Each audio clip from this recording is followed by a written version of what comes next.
मोहतरम सामीन, अस्सलामु अलैकुम वरहमतुल्लाहि वबरकातुहू। इस बार हम आपके लिए पेश कर रहे हैं क़िससुल अंबिया।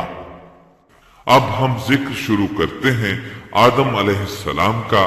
अल्लाह ताला फरमाते हैं, और मैंने जिन्नों और इंसानों को अपनी इबादत के लिए पैदा किया है। अल्लाह ताला ने हमारे बाप को क्यों पैदा फरमाया, हमें क्यों पैदा फरमाया?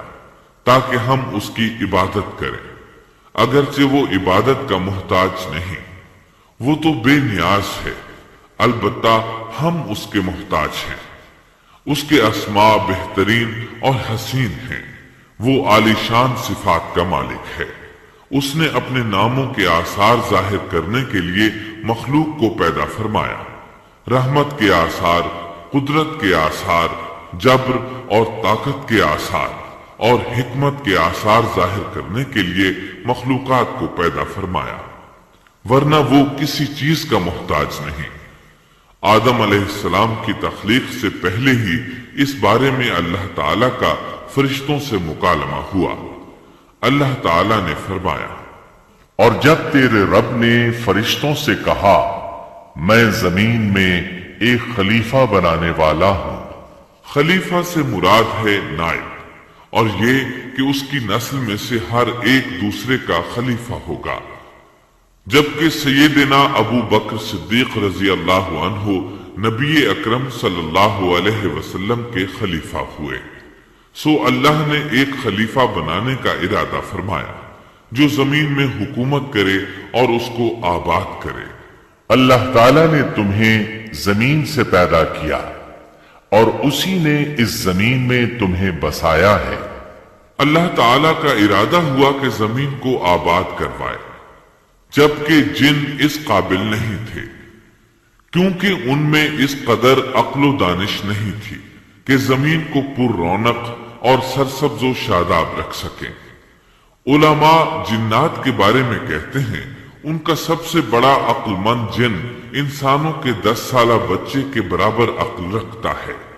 इसलिए जमीन को आबाद करने की सलाहियत अल्लाह ताला ने इंसान को बख्शी। अल्लाह ने इंसान को बेहतरीन ढांचे और हसीन तरीन शक्ल सूरत से नवाजा, फिर अपनी रूह उसमें फूंकी। फरिश्तों ने उससे सवाल किया, ऐसी मखलूक को क्यों पैदा करता है जो जमीन में फसाद करे और खून बहाए? और हम तेरी तस्बीह हम और पाकीज़गी बयान करते हैं। इसके जवाब में अल्लाह ने फरमाया, जो मैं जानता हूं तुम नहीं जानते।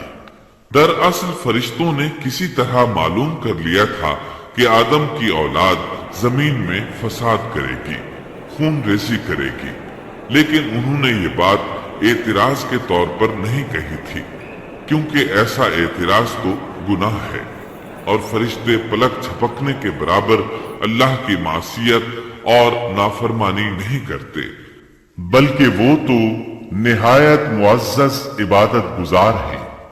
किसी बात में अल्लाह पर पेश दस्ती और सबकत नहीं करते और उसके हुक्म पर अमल करते हैं। अल्लाह के हुक्म की नाफरमानी नहीं करते, बल्कि जो हुक्म दिया जाए बजा लाते हैं। इसलिए फरिश्तों का ये पूछना वजाहत तलबी के लिए था। वो तो इंसान के पैदा करने की वजह पूछ रहे थे। वो जमीन में जिन्नात के आमाल और करतूत का मुशाहदा कर चुके थे, यानी अल्लाह ताला ने उन्हें पैदा करके इख्तियार दिया तो वो फितना और फसाद और फिस्क व फुजूर में मुब्तला हो गए। और अब एक और मखलूक जमीन में बसाई जा रही थी, तो इस बात का इम्कान था कि ये मखलूक भी उनके नक्शे कदम पर चले। इसलिए फरिश्तों ने ताज्जुब और हैरत की बिना पर यह सवाल किया था, और पूछने का मकसद ये था कि क्या ये भी जिनों की तरह होंगे। इस तरह उन्हें यह खदशा लाहिक हुआ कि शायद उनसे अल्लाह की इबादत में कोताही या कमी वाक़ हुई है, जिसकी वजह से अल्लाह को नई मखलूक पैदा करना पड़ी।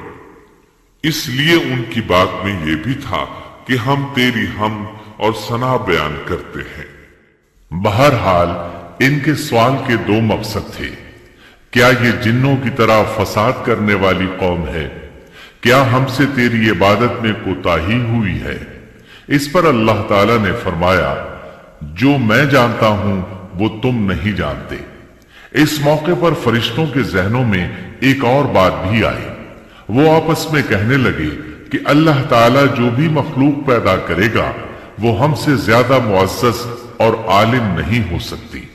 یعنی جب فرشتوں نے باقی مخلوقات کا جائزہ لیا، مثلا آسمان، زمین، پہاڑ، جن، چوپایوں وغیرہ کا، تو انہوں نے سوچا یہ ہم سے زیادہ مرتبے والی نہیں ہے، لہذا یہ مخلوق بھی پیدا ہو رہی ہے تو یہ ہم سے زیادہ مرتبہ نہیں رکھتی۔ یہ ہمارا خاص مقام ہے کہ اللہ کی تسبیح میں مصروف ہیں، کفر سے محفوظ ہیں، ہر حکم بجا لاتے ہیں، اللہ کے تمام احکامات پورے کرتے ہیں، آسمان اور زمین میں اس کا حکم نافذ کرتے ہیں، اور اللہ کے نزدیک ہم سب سے زیادہ شرف والے ہیں۔ لہذا اگر یہ نئی مخلوق انسان بھی پیدا ہو جائے تو کیا ہوا، ہم سے زیادہ معزز اور علم والی تو نہیں ہوگی۔ بہرحال جب اللہ تعالی نے آدم کو پیدا کیا تو زمین کی مٹی لانے کا حکم فرمایا، چنانچہ اللہ تعالی کے پاس مٹی لائی گئی۔ امام ترمذی، ابن حبان اور امام احمد رحمت اللہ علیہ نے ایک حدیث بیان کی ہے جس کے الفاظ کچھ یوں ہیں۔ اللہ تعالیٰ نے آدم علیہ السلام کو مٹی کی ایک مٹھی سے پیدا فرمایا۔ اس مٹی کو اللہ تعالیٰ نے پوری زمین سے اٹھوایا تھا۔ یہی وجہ ہے کہ آدم کی اولاد زمین کے لحاظ سے ہی ظہور پذیر ہوئی۔ بعض سرخ رنگ کے ہیں تو بعض سیاہ اور بعض سفید، اور کچھ اس کے درمیان میں ہیں۔ بعض نیک ہیں، بعض خبیث، اور کچھ پاکیزہ قسم کے ہیں۔ انسان کی تخلیق مٹی سے شروع ہوئی۔ اس مٹی کو پانی سے تر کیا گیا تو یہ طین بن گئی۔ اسی وجہ سے قرآن مجید کی بعض آیات میں تراب کا لفظ آیا ہے۔ تراب خشک مٹی کو کہتے ہیں، اور بعض آیات میں طین کا لفظ آیا ہے۔ طین تر اور بھیگی مٹی کو کہتے ہیں۔ اللہ تعالیٰ فرماتے ہیں، خلقہ من تراب، یعنی آدم کو تراب سے پیدا کیا گیا۔ مٹی کی عام حالت کو تراب کہتے ہیں، اور فرمایا، جب آپ کے رب نے فرشتوں سے کہا کہ میں مٹی سے بشر کو پیدا کرنے والا ہوں، جب اس مٹی کو پانی سے زیادہ بھگویا گیا تو وہ لیسدار ہونا شروع ہو گئی۔ اسی لیے اللہ تعالیٰ نے فرمایا، ہم نے انسان کو لیسدار اور چپکنے والی مٹی سے پیدا کیا۔ پھر اللہ تعالیٰ نے اپنے مبارک ہاتھوں سے انسان کا ڈھانچہ تیار کیا۔ اللہ نے فرمایا، خلقت بیدی، میں نے اپنے دونوں ہاتھوں سے پیدا کیا۔ اللہ تعالیٰ نے انسان کی خلقت فرشتوں کے سپرد نہ کی، بلکہ بذات خود اسے تخلیق کے مراحل سے گزارا اور اپنے ہاتھوں سے اس کی تصویر کشی کی۔ اللہ نے انسان کو پہلے ایک مورتی کی صورت میں ڈھالا، اس کے بعد ایک مقررہ مدت تک چھوڑے رکھا، یہاں تک کہ گیلی مٹی خشک ہو گئی اور اس کا رنگ سیاہ ہو گیا، بدبو آنے لگی، پھر وہ کھنکھناتی مٹی میں بدل گئی، اور آخرکار آگ پر پکی ہوئی مٹی یعنی فخار ٹھیکری کی صورت اختیار کر گئی، جس سے مٹکے وغیرہ تیار کیے جاتے ہیں۔ سیاہ مٹی کو ہماؤن کہتے ہیں، اور بدبودار کو مسنون کہتے ہیں، اور کھنکھنا کر بولنے والی مٹی کو سلسال کہتے ہیں، اور ٹھیکری کی طرح کی مٹی کو الفخار کہتے ہیں۔ مختلف آیات میں یہ الفاظ وارد ہوئے ہیں۔ ہم نے تمہیں پیدا کیا اور پھر ہم ہی نے تمہاری صورت بنائی، اور یقیناً ہم نے انسان کو کھنکھناتی خشک مٹی سے پیدا کیا جو کہ بدبودار اور سیاہ گارے سے خشک ہوئی تھی۔ اللہ نے انسان کو کھنکھناتی مٹی سے پیدا کیا جو کہ ठीकरी की तरह थी।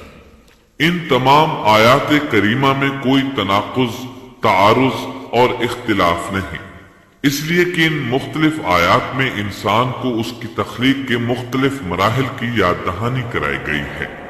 खुलासा कलाम यह हुआ कि तख्लीक के अमल का पहला मरहला तुराब था, यानी आम हालत वाली खुश्क मिट्टी, फिर तीन यानी भिगोई हुई मिट्टी, फिर लेसदार मिट्टी यानी सलसाल, फिर ठीकरी की तरह की मिट्टी यानी फखार।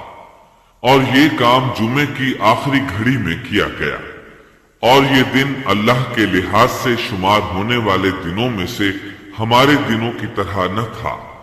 हमारे और अल्लाह के दिन मुख्तलिफ हैं। तख्लीक आदम दरअसल अल्लाह का करिश्मा है। इंसानों को एक सूरत अता की गई। इस मरहले का तस्करा बुखारी और मुस्नद अहमद की एक रिवायत में है। अल्लाह ने आदम को पैदा किया और उनका कद 60 हाथ या 60 मीटर लंबा था। तमाम जन्नती लोग इस कद आदम के साथ जन्नत में दाखिल होंगे, और उस वक्त से लेकर आज तक मखलूक का कद कम होता चला आ रहा है। बाद वाले लोग गुज़श्ता जमाने के लोगों से हमेशा छोटे कद के होते चले आ रहे हैं। बहरहाल सबसे पहले और सबसे लंबे इंसान आदम अलैहिस्सलाम थे।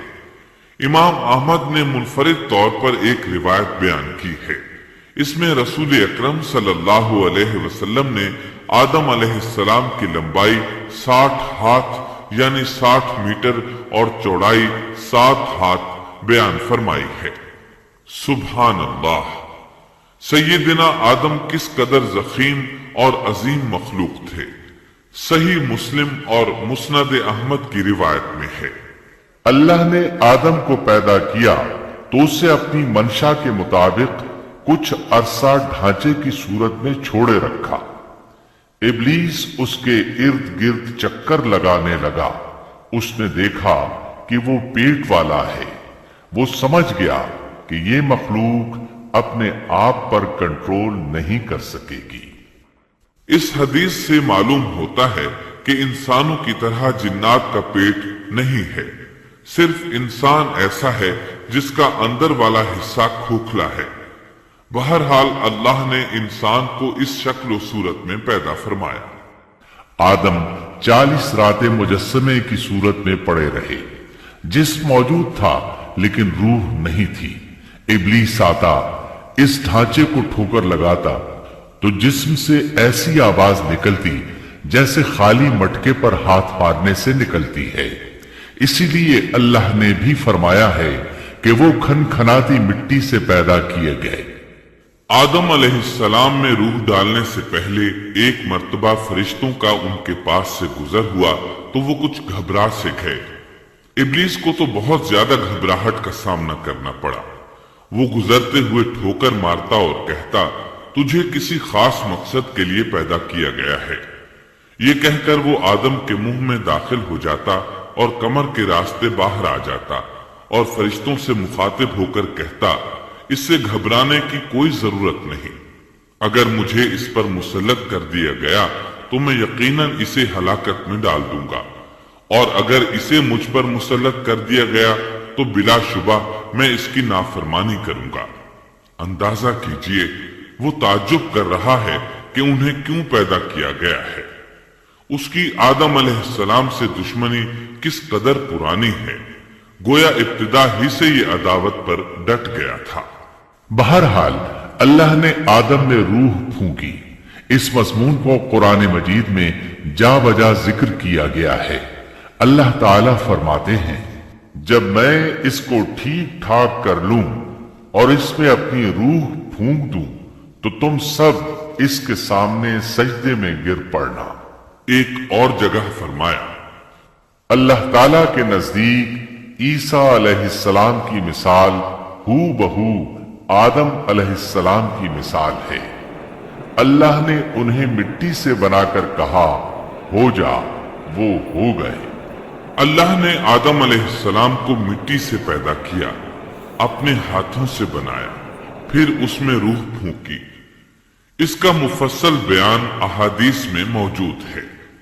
جب ان میں روح پھونکی گئی اور ابتدا میں روح جیسے ہی سر کے اندر داخل ہوئی، آدم علیہ السلام کو چھینک آ گئی۔ فرشتوں نے آدم علیہ السلام سے کہا الحمدللہ کہیے۔ انہوں نے کہہ دیا۔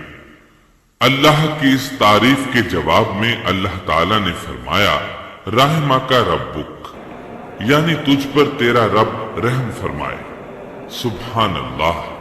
اللہ ذوالجلال والاکرام نے آدم علیہ السلام میں روح مکمل ہونے سے پہلے ہی انہیں اپنی رحمت سے سرفراز فرما دیا۔ بہرحال جب روح ان کی آنکھوں میں داخل ہوئی اور انہوں نے جنت کے پھلوں کو دیکھا تو ان میں غور و فکر کرنے لگے۔ جب روح پیٹ میں داخل ہوئی تو کھانے کی طلب محسوس ہوئی۔ ابھی روح ٹانگوں تک پہنچی نہیں اور کھانے کی خواہش پہلے ہی محسوس ہونے لگی۔ اس جلد بازی اور عجلت کی وجہ سے اللہ تعالی نے فرمایا انسان جلد باز مخلوق ہے۔ جب آدم علیہ السلام کو پیدا کر دیا گیا تو اللہ تعالی نے ان کی پشت پر ہاتھ پھیرا۔ ہاتھ پھیرتے ہی ان کی پشت سے قیامت تک پیدا ہونے والے انسان باہر نکل آئے۔ آدم کی تمام اولاد ان کے سامنے ظاہر ہو گئی، اور یہ بات نہایت وضاحت اور صراحت کے ساتھ قرآن مجید اور احادیث مبارکہ میں موجود ہے۔ مسلم بن یسار رحمت اللہ علیہ بیان کرتے ہیں کہ سیدنا عمر بن خطاب رضی اللہ عنہ سے کسی نے اس آیت کریمہ کے بارے میں پوچھا، اور جب آپ کے رب نے امید ہے آپ کو ہماری ویڈیو پسند آئی ہوگی، اور مزید ویڈیوز کے لیے ہمارا چینل سبسکرائب کریں۔ شکریہ۔